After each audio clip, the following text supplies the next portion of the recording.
सत्संग प्रेमी धर्म प्राण सज्जनों, गीता का तीसरा अध्याय चल रहा है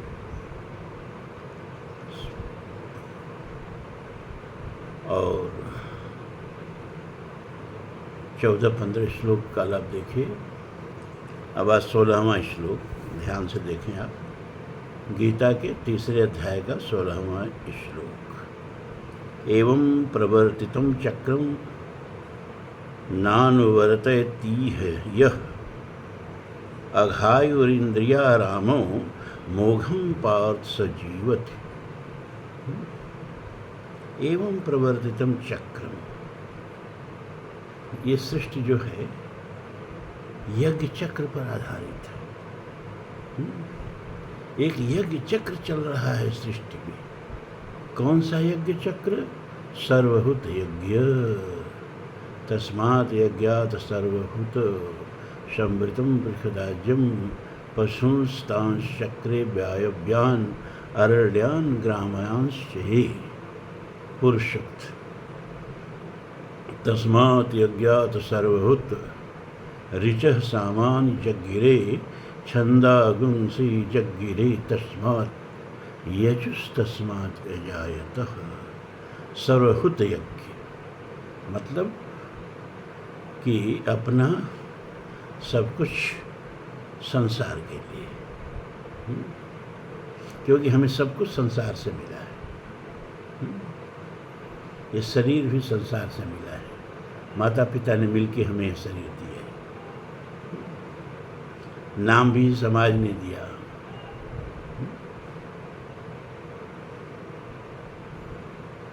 हवा पानी सब प्रकृति का है, जिस पर जीवन आधारित है और जिससे जीवन बना है। क्षितिजल पावक गगन समीरा पंच रचिते अधम शरीरा।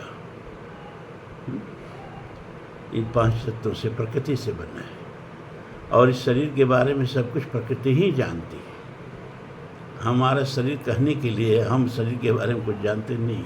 भीतर क्या क्या है, क्या क्या है, दुनिया का सबसे बड़ा डॉक्टर भी सब नहीं बता सकता शरीर के बारे में। किसी एक अंग का स्पेशलिस्ट होगा।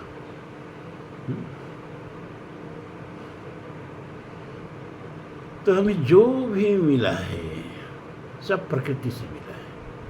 प्रकृति का मतलब संसार से मिला है। तो हमें ये सब कुछ जो मिला है वो संसार के लिए, सेवा के लिए ही मिला है। यही यज्ञ चक्र है। यही ब्रह्मांड में व्याप्त यज्ञ चक्र है। क्या कि यहाँ कोई भी अपने लिए नहीं जीता है।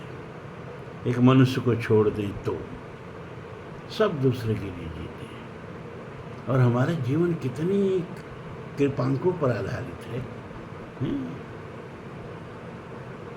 हम नहीं जानते हैं। वो शक्तियाँ हमारी रक्षा करती हैं।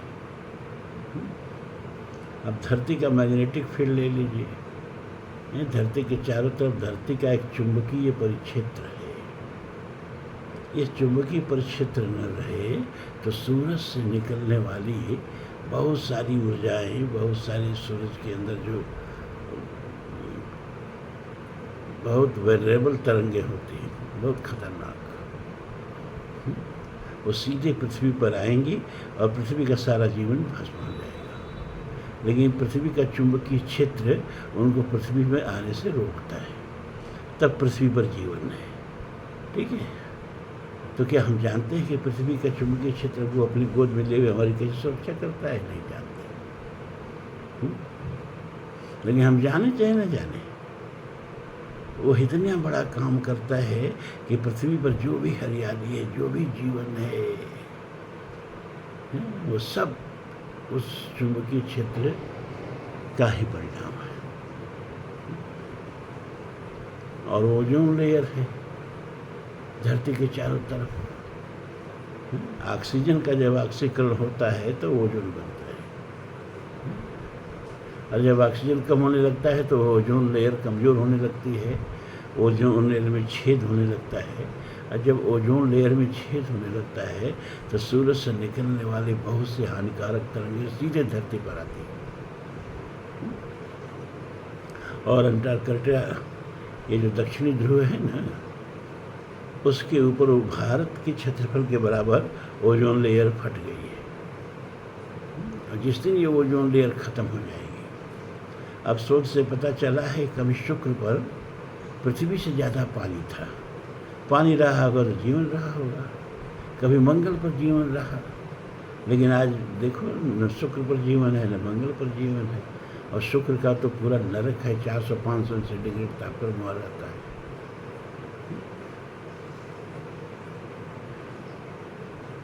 तो बहुत सी चीज़ें हैं जो हमारे अस्तित्व के लिए बिना हमारे संज्ञान में आए हमारा कल्याण कर रही हैं।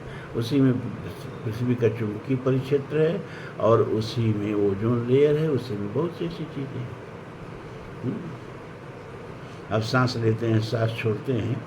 अब हवा में तो बहुत सारी गैसें मिली हैं, ये सारी गैसें काम की नहीं है। इसमें जितना ऑक्सीजन है और पूरे वातावरण में 24-25% ऑक्सीजन है, लेकिन अब वो कम हो रही है। शहरों में देखो केवल कंक्रीट के जंगल खड़े हो रहे हैं, सारे पेड़ कट रहे हैं। इन पेड़ों को पृथ्वी का फेफड़ा कहते हैं,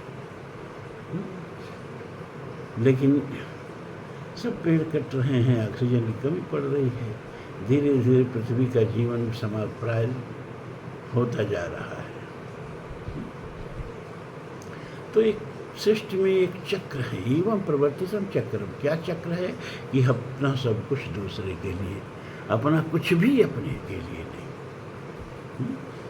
जब अपना सब कुछ दूसरे के लिए होता है तो उस संस्कृति को यज्ञ संस्कृति कहते हैं। हमने कहा ना कि जब अपना हाथ, अपनी 10 उंगलियां दूसरे का आंसू पोंछने के लिए आगे बढ़ी, दूसरे को सहारा देने के लिए आगे बढ़ी, दूसरे के मुंह पर भोजन डालने के लिए आगे बढ़ी, दूसरे के हितार्थ आगे बढ़ी, तो उसको दशरथ कहते हैं। और उस संस्कृति का प्रोडक्ट जो है वो राम के रूप में हमें प्राप्त होता है, राम राज्य के रूप में हमें प्राप्त होता है, रामत्व के रूप में हमें प्राप्त होता है। लेकिन जब यही 10 उंगलियाँ सबका सब कुछ नोच करके और अपनी जेब में भरने के लिए अपनी तरफ बढ़े, सबका सब कुछ नोच के अपने मुख में डालने के लिए अपने मुख की तरफ बढ़े, तो उस संस्कृति को दशमुख संस्कृति कहते हैं। और उसका प्रोडक्ट जो है, उसकी प्रगति जो है रावणत्व में होती है। तो आज आप देखें कि आपके हाथ दूसरे की तरफ ज़्यादा बढ़ रहे हैं, दूसरे का आंसू पोंछने के लिए ज़्यादा बढ़ रहे हैं कि अपने मुंह की तरफ ज़्यादा बढ़ रहे हैं, सब कुछ समेट के अपने घर में भर लेने के लिए, अपनी तिजोरी में भर लेने के लिए आगे बढ़ रहे हैं। तो यज्ञ में संस्कृति एवं प्रवर्तितम चक्र मतलब क्या? मतलब परोपकार। यज्ञ में संस्कृति को एक शब्द में हम कहें तो परोपकार। दूसरे के उपकार के लिए हमारा जीवन हो, जो दूसरे के लिए जी रहा हो, समाज के लिए जी रहा हो, राष्ट्र के लिए जी रहा हो, उसका जीवन यज्ञ में जीवन है। दूसरों की सेवा के लिए जी रहा हो। लेकिन जो इसके उल्टा चलता है, नानुवर्तिति यह, जो इसका अनुवर्तन नहीं करता है, क्या? यज्ञ चक्र का अनुवर्तन नहीं करता है, मतलब अपना सब कुछ दूसरे के लिए है, इसका अगर अनुवर्तन नहीं करता है ना। महाभारत रामायण में एक कथा आती है ना, तुलसीदास जी लिखते हैं कि राम का जन्म जब हुआ तो लोग इतनी प्रसन्न हुए, इतनी आह्लादित हुए, हमारी खुशी में अपना सब लुटा दिए। सर्वस्दान दीन सब काहू, जो पावा राखा नहीं टाहू। और जिसको ये मिला उसने रखा भी नहीं। तो जब लिखा तुलसी ने कि सर्वस्दान दीन सब काहू, तो एक सहज प्रश्न उठा लोगों के मन में कि जब अपना सब लोग सब दे दिए तो शाम को भोजन क्या किए? खाए बगैर मर गए क्या सारे अयोध्या के वासी? कहा नहीं, आगे तो सुनिए क्या कि जो पावा राखा नहीं ताहू, जिसको दिया गया उसने सब धन्यवाद वापस कर दिया। कहा तब ये नाटक करने की क्या जरूरत थी? दिया सबने अपना सब कुछ, लेने वालों ने लिया कुछ भी नहीं। फिर जिस सबका सब कुछ सबके पास चला आया, इस दान का क्या मतलब होता है? कि इस दान का ये मतलब होता है कि जब हमने दिया, आपको कोई चीज़ दान कर दी, तब दो चीज़ उसमें से निकल गई। क्या? अहंता और ममता। जब तक आपको दान नहीं किया था तब तक ये अहंता हमारे मन में थी कि ये चीज़ हमारी है, इसको अहंता बोलते हैं, कि ये चीज़ हमारी है। तो जो हमारी है तो उसमें ममता भी है, अपनी चीज़ में ममता भी होती है। तो अहंता और ममता ये दोनों जो है उस चीज़ में है। लेकिन जब हमने आपको दे दिया तो अहंता निकल गई, अब हमारी रही नहीं, हमने जो दान दे दिया आपको।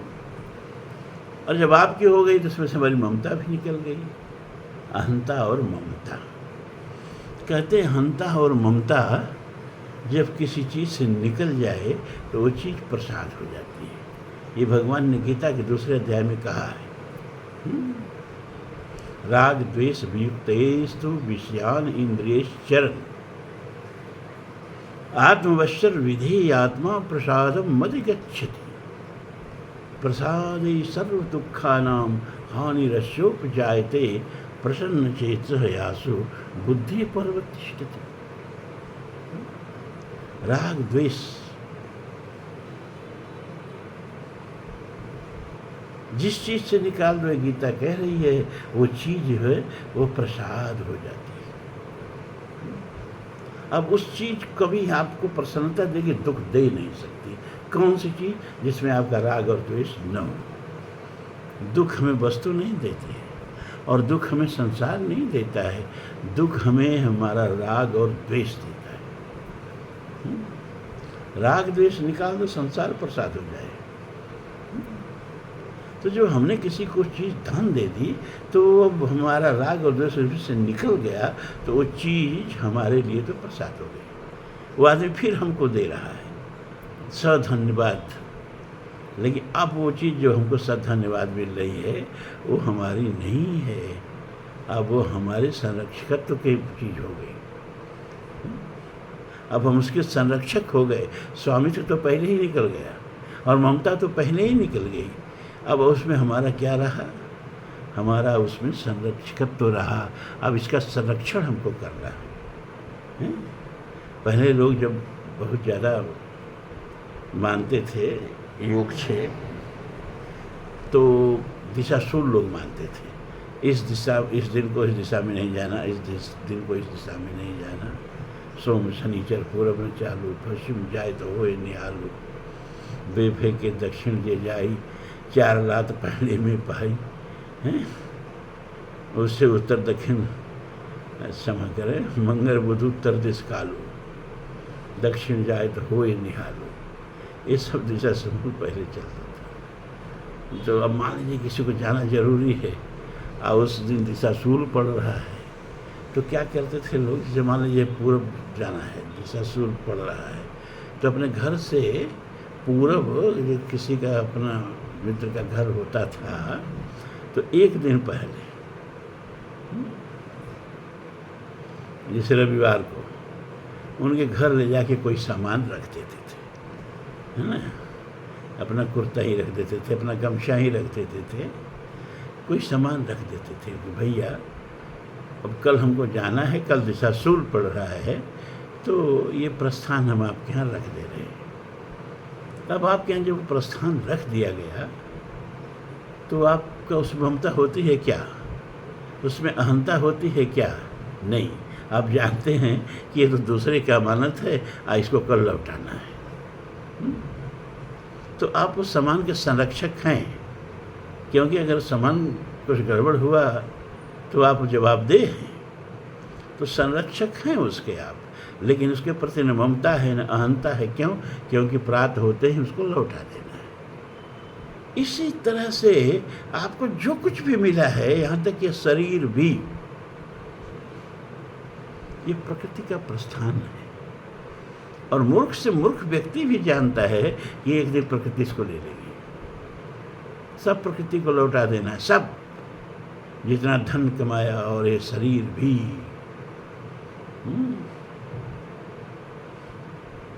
सब प्रकृति को लौटा देना है। लेकिन हमको इसमें अहंता और ममता हमारी मूर्खता के चलते हो जाती है। होना नहीं चाहिए। इसको हमें प्रकृति का प्रस्थान समझ के हमको इसको संरक्षक की तरह उपयोग करना चाहिए। इस शरीर को इसे घृणा नहीं करनी है। शरीर मध्य खलु धर्म साधनम, शरीर ही सबसे उत्तम साधन है। नर्तन भव बारित कहु बेरो, इस संसार सागर को पार करने के लिए शरीर जहाज है। सन्मुख मरुत अनुग्रह मेरो, भगवान कहते हैं कि मेरी कृपा रूपी वायु तो सबकी साथ बहती है, लेकिन लगती उन्हीं को जिनके पुरुषार्थ के पाल खुले हुए हों। कर्णधार सदगुरु धीर नावा, दुर्लभ साज सुलभ करि पावा। जो न तरई भव सागर, नर शरीर अस पाए। ते नर निंदक मंद मति, आत्माहन गति जाए। इतना सुंदर भव सागर पार करने का साधन पा करके, और जो इस भव सागर को पार करने के लिए शरीर का उपयोग नहीं करता है, वो अपनी आत्मा की हत्या करता है। इस सब हत्या से बढ़ के गुरु से हत्या, गौ ब्राह्मण हत्या, गौ हत्या, सबसे बढ़ के पाप है आत्महत्या। आत्माहन गति जाए। आत्मा रोती है, कलपती है, री कहाँ से इसके साथ हम आ गए, इसके साथ बच गए। इतना सुंदर साधन पा करके ये मेरे कल्याण के लिए कुछ कर ही नहीं रहा है।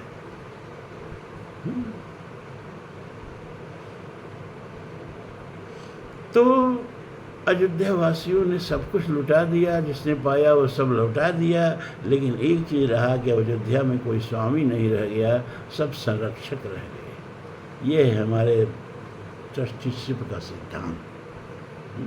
हमारे पास जो कुछ भी है हम उसके ट्रस्टी हैं, उसके स्वामी नहीं।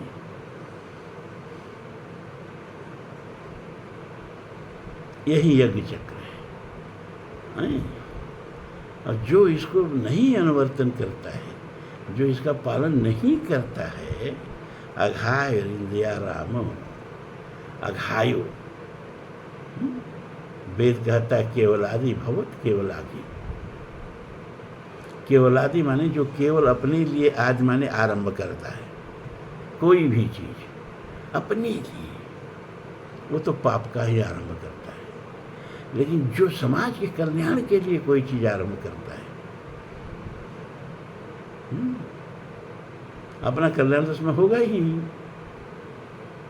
त्रिपाठी जी के नारायण सेवा है, तो नारायण सेवा चल रही, अपनी गृहस्थी भी चल रही है, लेकिन उद्देश्य गृहस्थी चलाना नहीं है।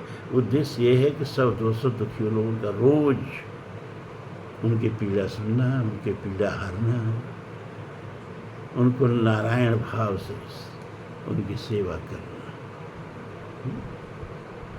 रामकृष्ण परमहंस जी कहा करते थे कि शिव भाव से सेवा करनी चाहिए। मतलब क्या कि जो भी सामने है वह शिव प्रच्छन्न शिव ही है। ईश्वर सर्वभूतानां हृदय से अर्जुन तिष्ठति। जब सबके हृदय में परमात्मा है, तो जो आपके सामने मनुष्य बैठा है बीमार बन के, रोगी बन के, दुखी बन के, उसके भी हृदय में परमात्मा है।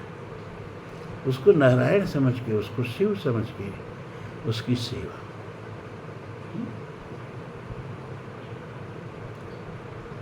तो जो अपने लिए सब प्रयोजन कर रहा है, आयोजन कर रहा है,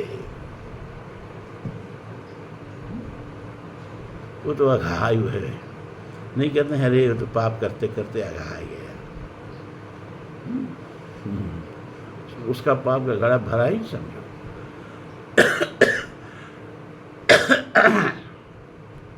इंद्रियाराम, वो इंद्रियों के आराम के लिए, इंद्रियों के आनंद के लिए सुख भोग में जी रहा है, लेकिन एक दिन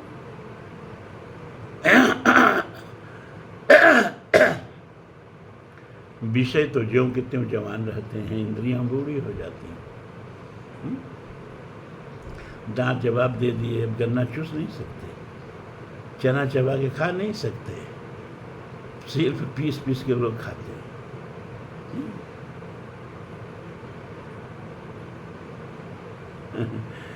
हरवंश राय बच्चन ने मधुशाला में लिखा ना कि साकी मेरी ओर न देखो, मुझको तनिक मलाल नहीं, अरे इतना ही क्या कम आँखों से देख रहा हूँ मधुशाला। अब इंद्रियां निशक्त हो गई, इंद्रियां विषयों का सेवन करने में असमर्थ हो गई, लेकिन विषय शक्ति मन से गई नहीं।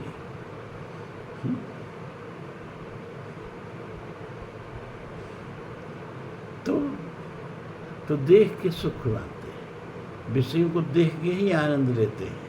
अब विषयों का सेवन नहीं कर सकते तो विषयों को देख के ही आनंद लेते हैं। इसको इंद्रियारामा कहा जाता है। जीवन भर इंद्रियों के आराम के लिए व्यतीत किया, अब इंद्रियां जवाब दे गई, अब इंद्रियां ठेंगा दिखा रही। सूरदास ने लिखा ना, देखत ही आई बिरधाई, कब जवानी चली गई और कब बुढ़ापा आ जाती है कुछ पता ही नहीं चलता है।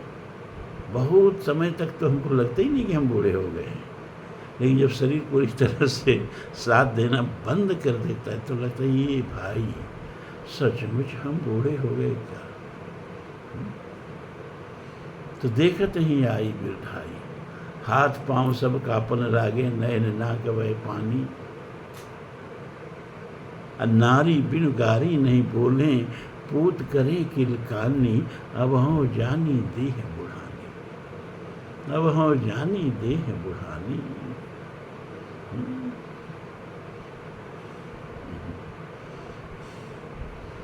इंद्रिय राम, जिंदगी भर इंद्रियों को सुख के लिए सब पाप करता रहा, सब कुकर्म तक करता रहा, लेकिन अंत में इंद्रियां बेवफा निकली, धोखा दे देती। मोह हम पार्थ जीवित, हे अर्जुन, ऐसे लोग जो केवल अपने लिए जीते हैं वो व्यर्थ ही जीते हैं। एक लाइन में गीता कहेंगे का इतना ही मतलब है कि जिसका पूरा का पूरा जीवन समाज के लिए है। विश्व रूप रघुवंश में सारे संसार को भगवान का स्वरूप समझ के हनुमान जी को क्या गुरु दीक्षा देते हैं भगवान, उनका कान पहले फूकते हैं ना, क्या शिक्षा देते हैं उनको। प्रथम गुरु हनुमान जी के भगवान श्री राम ही है, उन्हीं ने स्वयं हनुमान को जगाया। कहो विप्र निज कथा बुझाई, कुछ कहने लग था ही नहीं हनुमान जी के पास, था तो बहुत कुछ, इसका कोई मूल्य नहीं था। बचपन में सूरज को निगल लिए तो क्या किए, आपके सर के ऊपर से रोती बिलपती हुई औरतें हरी गई, सूरज को निगल लिए लेकिन रावण को रोक नहीं पाए। कोई मूल्य है उस पुरुषार्थ का, उस ताकत का है? भगवान ने उनकी शक्ति को एक नई दिशा दी, उनको शिक्षा दिया। हनुमान, मेरे चरणों का चंपन करने से मैं बहुत प्रसन्न नहीं होता। अरे मुझे कोई पीड़ा ही नहीं है, रोग नहीं है, दवा दे रहे हो तो आदमी चिढ़ न जाएगा। भगवान को कोई रोग ही नहीं है, पैर दुख नहीं रहा है, पैर दबाते रहो, क्या फायदा है। मैं प्रसन्न किस पर होता हूँ। हनुमान जी के काल में भगवान श्री राम गुरु दीक्षा दे रहे हैं कि सो अनन्य जाके अस मत न टरई हनुमंत, मैं सेवक सचराचर रूप स्वामी भगवंत। हम क्या करते न हो कि सब कुछ माला जपेंगे पुण्य के लिए, गंगा जी में नहाएंगे पुण्य के लिए, व्रत रहेंगे पुण्य के लिए, चारों धाम जाएंगे पुण्य के लिए, सब अपने लिए करते हैं। तो गीता के शब्दों में हम और वेद के शब्दों में हम अघाय हैं, पापी है।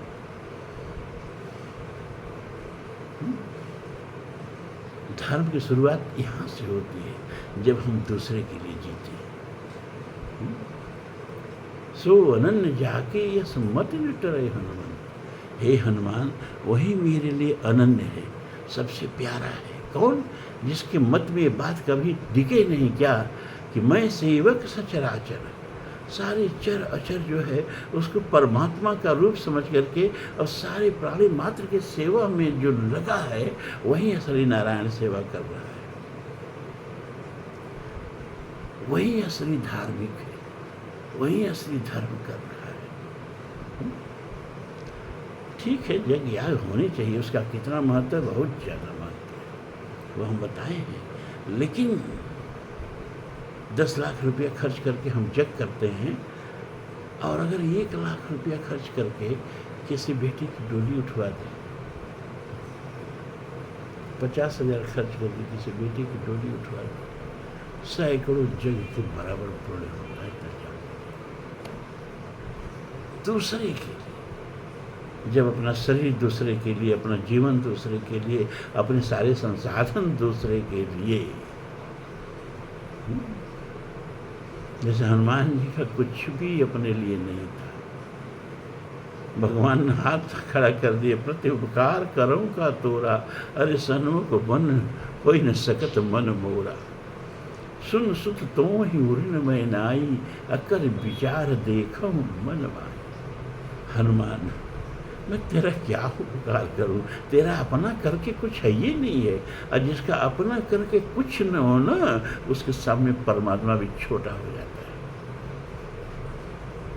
लेकिन ये बड़ी ऊंची चीज है, यह गीता का असली मर्म है जो भगवान इस मंत्र में कह रहे हैं। ये 2 लाइन में इस मंत्र का अर्थ बता दिया, जो आपके लिखा होगा पुस्तक में। इस मंत्र का अर्थ नहीं है, कुछ नहीं है। ये जो प्रवर्तन यज्ञ चक्र का सृष्टि में चल रहा है, और मनुष्य को छोड़ के सारी सारी जड़ चेतन दूसरे के लिए जी रहे हैं। पानी को प्यास लगती है क्या? आपकी प्यास बुझाने के लिए।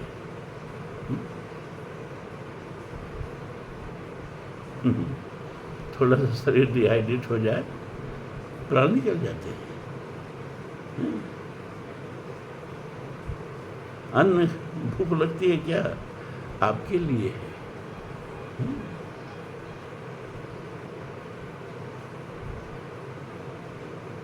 धरती हमारे, उसकी ममता देखो धरती की। जैसे माँ के ममता में, माँ के स्तन से बच्चे के लिए दूध स्रवित होता है ना, वैसे ही पृथ्वी की गोद में सारी प्राणी, मनुष्य ही नहीं, 84 लाख जीव, सब धरती की संतति है, संतान है।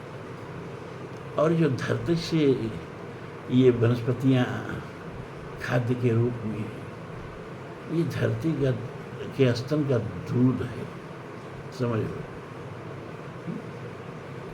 और उस धरती के वक्ष को विदीर्ण करने के लिए आज विश्व में 50,000 से अधिक, ये 5-6 देश जो परमाणु विकास से संपन्न है ना, 50,000 से अधिक परमाणु बम बन के तैयार है। ये परमाणु बम कहाँ गिरेंगे, किस पर गिरेंगे? ये भारत क्या होता है, चीन क्या होता है, पाकिस्तान क्या होता है जी, और रसिया और अमेरिका क्या होता है? धरती होती है, धरती। ये धरती सब कुछ है। कल पाकिस्तान नहीं था, धर्म के नाम पर देश बट गया तो पाकिस्तान पैदा हो गया, लेकिन धरती तब भी थी जब कोई राजनीतिक खांचा इस पर भी धरती पर नहीं खींचा गया था। ये राजनीतिक चकत्ते, ये राजनीतिक दिनाए, जैसे हमको जगह जगह राजनीतिक ये हो जाए, दिनाए हो जाए शरीर पर, और उसमें से मवाद टपकने लगे, ऐसे ये राष्ट्र है इस धरती के सीने पर, जो अभिशाप है धरती का। एक राष्ट्र दूसरे राष्ट्र पर बम गिराने के लिए बम बना के बैठा है? उधर रूस जो है बम गिरा रहा है, कौन सा देश है, इजराइल बम गिरा रहा है गाजा पर। ये बम किस पर गिर रहे हैं? ये बम धरती के सीने पर गिर रहे हैं। वो धरती जो हमको प्यार से पोषित करती है, हमारे लिए अन्न उत्पन्न करती है, अपने वक्ष का रस हमको पिलाती है, उस धरती के वक्ष को चीरने के लिए राष्ट्र के नाम पर। दिनकर जी ने कुरुक्षेत्र में लिखा, सही लिखा कि इस जाने देश का लज्जा विषय तत्व है किया कि केवल आवरण, जो कि जलती आ रही चिरकाल से स्वार्थ लालुप मानवों के पेट में जठराग्निशी, चाहता लड़ना नहीं समुदाय है, फैलती हैं लपटें विषैले व्यक्तियों की श्वास से।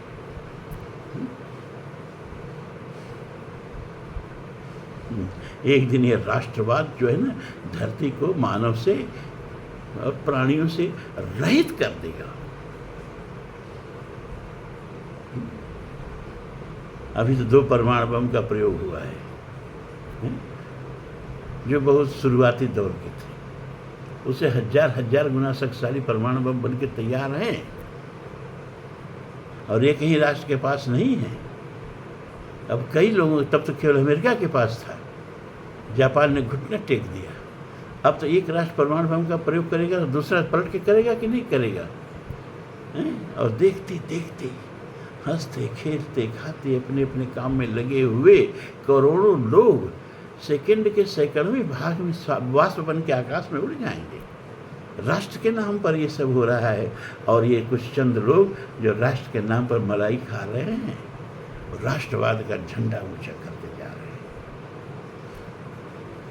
लेकिन राष्ट्रवाद एक दिन पूरे मानव को चबा जाएगा।